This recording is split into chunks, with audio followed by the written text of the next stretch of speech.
अगर आप भी उन लोगों में से हैं जो सुबह जल्दी उठ नहीं पाते, सोचते हैं कि मुझे उठना तो है, मुझे बहुत कुछ करना है लाइफ में, बट मैं जल्दी उठ नहीं पा रहा, क्या करूं? मुझे रोज़ सुबह एक्सरसाइज करनी है बट मैं जल्दी उठ नहीं पा रहा, क्या करूं? तो ये वीडियो आपके लिए है। इस वीडियो में आपको बताऊंगा कि कैसे मैंने 60 डेज़ तक का अपना चैलेंज कंप्लीट किया था। इसमें मैं सुबह 5 बजे उठता था, एक्सरसाइज करता था, मेडिटेशन करता था और जर्नलिंग करता था, मतलब अपनी डायरी में लिखता था जो भी मुझे करना है आगे। तो ये सारी चीज़ें अगर आप जानना चाहते हैं तो आप लास्ट तक देख सकते हैं इस वीडियो में। Point 1, mindset.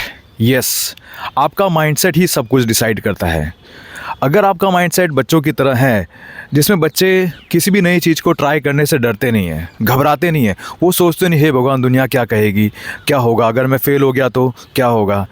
बच्चे सिर्फ किसी भी चीज़ को खेलते हैं, बस उसके साथ खेलते हैं, उनको मज़ा आता है तो ठीक है, नहीं मज़ा आता तो वो लोग दूसरी चीज़ पे चले जाते हैं, अगर गिरते हैं तो उठ जाते हैं। बस इसी तरह से आपको भी होना है।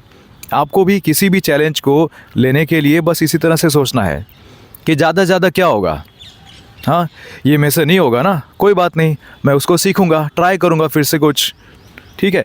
इसी तरह से आपका जो माइंडसेट होगा वो सिर्फ लर्निंग माइंडसेट की तरह रहेगा, बच्चों की तरह, जिसमें डिफ़ीट नाम की कोई चीज़ नहीं होती, हार नाम की कोई चीज़ नहीं होती बच्चों के मन में, पता है ना। रोते हैं, डिसअपॉइंट होते हैं, फिर से दूसरे दिन फिर से भूल जाते हैं और फिर उसको फिर से स्टार्ट करते हैं। इसी तरह से आपको भी सोचना है कि आप कैसे इस चीज़ को कर सकते हो। अगले पॉइंट पे अगले पॉइंट पे मूव करेंगे, जो है कि एन्जॉय करो। हमेशा जो भी आप काम कर रहे हो उस काम को एन्जॉय करो। अब ये वाला पॉइंट शूट करते वक्त मैं वहाँ से ऊपर से नीचे आया, राइट।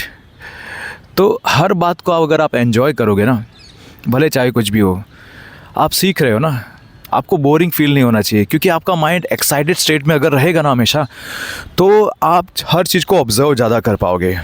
जब आप खुश रहोगे, एक्साइटेड रहोगे नई चीज़ों को लेकर, तो आप ऑब्जर्वेशन आपका जो है वो बहुत ज़्यादा हो जाता है। और ऑब्जर्वेशन कब होता है? जब आप उस चीज़ में प्रेजेंट माइंडेडनेस की तरह होते हैं पूरे। तो जब आप किसी चीज़ को एन्जॉय करते हो ना, तो आपका माइंड उस प्रेजेंट मोमेंट में होता है। और प्रेजेंट मोमेंट में होने की वजह से क्या होता है कि आप हर चीज़ को ऑब्जर्व करते हो, सीखते हो, समझते हो, आपका फोकस उसमें बना रहता है काम में। तो कोई भी छोटी से छोटी जो डिटेल है वो आपके माइंड से स्किप नहीं होती, बिकॉज आपका माइंड उस चीज़ पे फोकस्ड होता है। आप उस प्रोसेस को एन्जॉय कर रहे होते हो। जैसे मैं इस वीडियो को बनाते वक्त खूब एंजॉय कर रहा हूँ ना, मुझे नहीं पता ये वीडियो कैसा बनेगा, इसका रिज़ल्ट कैसा होगा, बट द थिंग इज़ मैं इसको एंजॉय कर रहा हूँ। सबसे इम्पोर्टेंट यही तो है। और अगली बात जो आपसे शेयर करना चाहूँगा वो ये है कि अगर आप कोई चीज़ करना चाहते हो ना, जैसे कुछ आप गोल बनाना चाहते हो कि मैं अगले 30 दिन तक ये वाला काम करूँगा, तो भाई ढिंडोरा पीट दो, पूरी दुनिया को बता दो, सही कह रहा हूँ मैं, पूरी दुनिया को बता दो कि आप ये काम करने वाले हो, राइट। जैसे अगर मुझे सुबह 5 बजे उठना था ना, तो मैंने ऐसा ही किया था कि मैंने सोशल मीडिया पे, मतलब व्हाट्सएप पे मैंने डाल दिया था कि भाई मैं कल से सुबह 5 बजे उठ रहा हूँ। और रोज़ मैं जब भी सुबह 5 बजे उठता तो मैं लिखता था कि डे 1, डे 2, डे 3, इस तरह से मैं अपना स्टेटस अपडेट करता था, ताकि ये क्लियर कट मैसेज सबको जाए कि यार ये बंदा देखो उठ रहा है और उसने जो बोला था वो कर रहा है। इससे होगा क्या? इससे 2 फ़ायदे होंगे आपको। एक फ़ायदा ये होगा कि आप अपना काम रोज़ की रोज़ कर पाओगे, बिकॉज आप ये जानते हो कि आपने पूरी दुनिया को प्रॉमिस कर दिया, आपने दिखा दिया है पूरी दुनिया को कि भाई मैं ये करने वाला हूँ चीज़।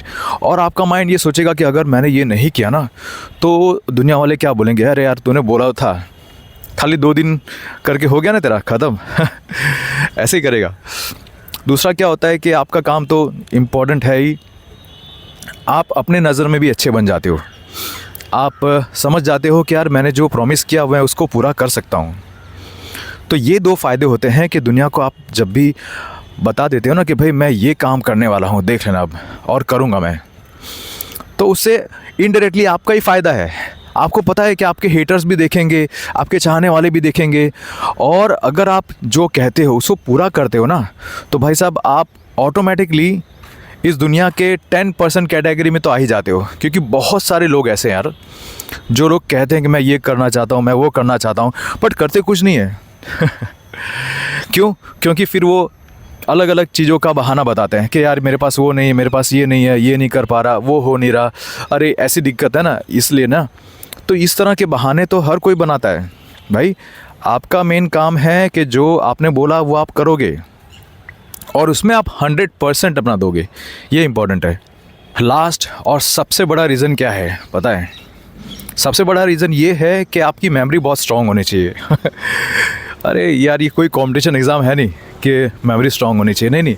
मेरा कहने का मतलब ये है कि आपको अपने लाइफ के अंदर बहुत सारे ऐसे इंस्टेंस होंगे, वो आपको याद रखना है और आपको बार बार अपने आप को याद दिलाना है। कौन से इंस्टेंस?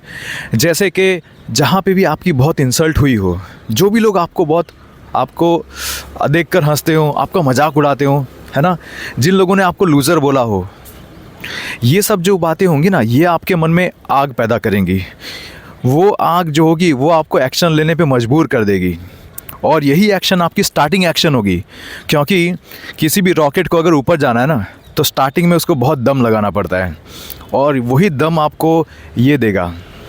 जितनी भी आपकी पुरानी इंसल्ट्स होंगी, जितने भी लोगों ने आपको नीचा दिखाया होगा, जो भी लोग आप पे हंसे होंगे, जिन लोगों ने बोला होगा कि भाई इससे कुछ नहीं होगा, अरे कैसा इंसान है, कुछ नहीं होगा इससे, है ना, तो ये सब बातें जब मैं याद करता था ना, तो उससे ही मेरे मन में जो आग लगती थी, उसी का मैंने फ़ायदा उठाया। बस मैंने उस गुस्से को एक तरफ किया जिससे मैं फोकस होकर अपना काम कर सकूं, अपने आप को एक बेहतर इंसान बना सकूं। और ये बात सबसे इम्पॉर्टेंट है। तो ये सारी जो चीज़ें हैं, इसके वजह से मैं सुबह जल्दी उठ पाया। सुबह उठ के मैं एक्सरसाइज करता था, मेडिटेशन करता था, वॉक करता था, और वो 1-2 दिन के लिए नहीं, कंप्लीट 60 डेज़ तक मैंने ऐसा किया था। और वो एक बार ऐसा नहीं किया मैंने, इस चैलेंज को मैंने 2 बार पूरा किया है। आप मेरे इंस्टाग्राम अकाउंट पे जाके देख सकते हो। तो अगर आप में से कोई भी ऐसा सोचता है कि यार मुझसे नहीं होगा, क्या नहीं होगा, तो भाई आपको कम से कम इस वीडियो को एक बार देखना। और आपको लगता है कि अगर कोई दोस्त है जो ये करना तो चाहता है लेकिन वो कर नहीं पा रहा, तो प्लीज़ आप इस वीडियो को उस तक शेयर करना। कम ऑन, आप इतना तो कर ही सकते हो। क्योंकि अभी मेरी एज 40 इयर्स है, तो मैं लाइफ का काफ़ी सारा जो एक्सपीरियंस है वो आपके साथ शेयर किया है और बहुत सारी चीज़ें मैंने देख ली, उतार चढ़ाव बहुत कुछ मैंने देख लिया है। इसीलिए मेरा मकसद था कि मैं यंगर जनरेशन्स को अपने तरफ से जो भी मेरे एक्सपीरियंसेस है वो शेयर कर सकूं, उनको गाइड कर सकूं। अगर एक बंदा भी इस बात से इंस्पायर होता है ना, तो मेरे लिए वीडियो बनाना एक सक्सेस होगा। मिलते हैं अगले वीडियो में। Thank you so much.